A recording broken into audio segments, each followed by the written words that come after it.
right, let's give Kermit Eady a hand clap. We're here in our community, and we are sending a message today that Governor Spitzer, when he was Attorney General, he told us that something was wrong with the Black United Fund. He said he was investigating it. He told us something was wrong with Hale House. He was investigating that. And I find it interesting that he investigates black organizations, but yet all of these white organizations in the state, in the city, that's making millions of dollars, we don't see a whole lot of mismanagement or whatever the accusations are around that. Kermit Eady has not been charged with anything. The Black United Fund was the first. We made history by having a black organization that called for payroll deductions from our people, and it automatically happened. And because of that, we were able to get millions of dollars or hundreds of thousands of dollars to community-based organizations. And then when we decided to mature as a people and say we want to use some of that money to do affordable housing, or use some of that money to get a radio station and expand, all of a sudden, here comes Eliot Spitzer.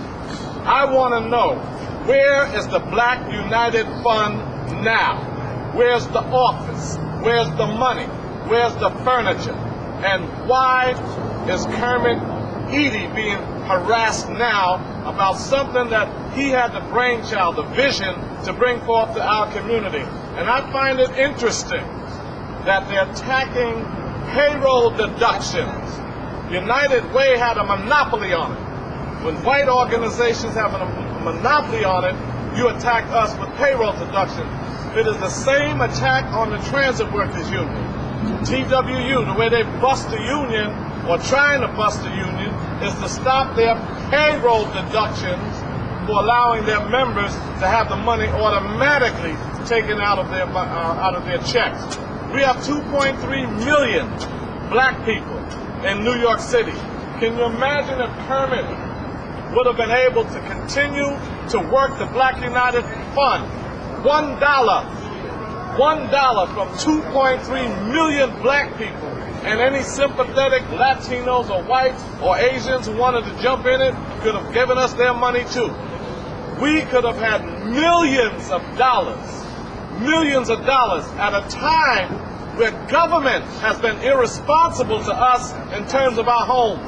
Right now we're suffering from foreclosures all over the city because of government rip-offs and private banks and private mortgage companies. If Kermit Eady had been able to continue his vision for our people, we would have had an option. We could have fought inside, like I'm doing in city government, to get our fair share of the taxes that we pay to come back to our neighborhoods, but at the same time, we could have done for self. We could have done for self by having enough money coming from payroll deductions from our own people to build our own affordable homes, to develop our own economic systems in our community, to provide our own jobs for our people. That's what the Black United Fund meant to us, and that's what Kermit Eady meant for us. And we saying to Governor Spitzer and now Attorney General Cuomo, we want to know, where is the Black United Fund? You cannot just come in our community, take our organization out, and give us no accountability for it. Right now, instead of having a Black United Fund office in Harlem, we got a bar. We don't need bars. We don't need alcohol. We need affordable housing, radio stations, and we need our community organizations funded. So with that, I want to say that I'm supporting Kermit Eady and his vision and his idea 1,000%. And this is not the last move we're going to make. We just want to put everybody on notice. Somebody has to be held accountable for what happened to the Black United Fund. We're going to be sending letters to the governor, letters to the president, attorney general. We want some answers. And with that, I want to introduce the visionary, the idea whose time has come, the man who gave that to us, Mr. Kermit Eady.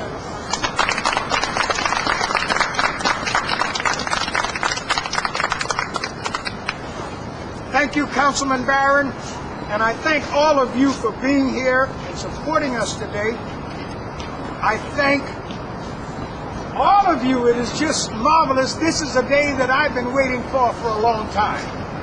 We need some answers. You see, after Larry Barton and I and the rest of the staff at the Black United Fund was deposed, and interestingly, we were not deposed in New York City. They took us to Long Island. And I think we kind of understand why we weren't deposed in New York City. You're here. We went to Long Island to be deposed, and the first thing I wanted to put on record with them before we even started the questioning, my statement was, you may ask me any question you want and you'll get an answer. Secondly, I said, you're looking for thievery because that's what you use to destroy my work and me. But you can't find what I didn't do. And thirdly, I don't buck dance for anybody. I only bow my knees to God Almighty. Well, I don't think they like that very much. They all turned kind of red. But be that as it may, we went on. And of course, I was out there about 3 days with this. And would you believe we've never heard from them again? 5 years ago, we never heard a word anymore. So we kept writing, as those of you have read, particularly the Black Star News published by our Milton Alamati, who's here. We kept writing. Dr. McIntosh wrote, and we kept writing. But no white press would pick it up. Only one white press said anything about us, and they said, if you Google Kermit Eady, you'll see this, and they said Kermit Eady took the money and built housing. You understand that statement? I don't need to explain that, right? Kermit Eady took the money. They didn't say Black United Fund. That's the only press that didn't look like us that wrote anything. But let me say this, and I want to read this quick statement to you. And remember, we do have press packets for all of you, and you'll be getting them. If you don't have them, just ask for them. As we began the journey of building an economic infrastructure, the Black United Fund of New York in 1979, the realization that white America has always told black people in this country to bootstrap and to do for self was ingrained deeply in my mind. I also remember that my dad, a small farmer in South Carolina, would always tell his sons, boys, if you take care of the land will take care of you. Having been introduced to the Black United Fund concept by the late Walter Fremont, and remembering also that my dad said, he who pays you sways you, the fundraising methodology of payroll deductions was the most viable way to raise money from the masses in this country. And it still is. It's done all over the world that way. We knew that if we could average $1 a paycheck from the black workforce in the country on a weekly basis, we could raise $1.5 billion a year from ourselves.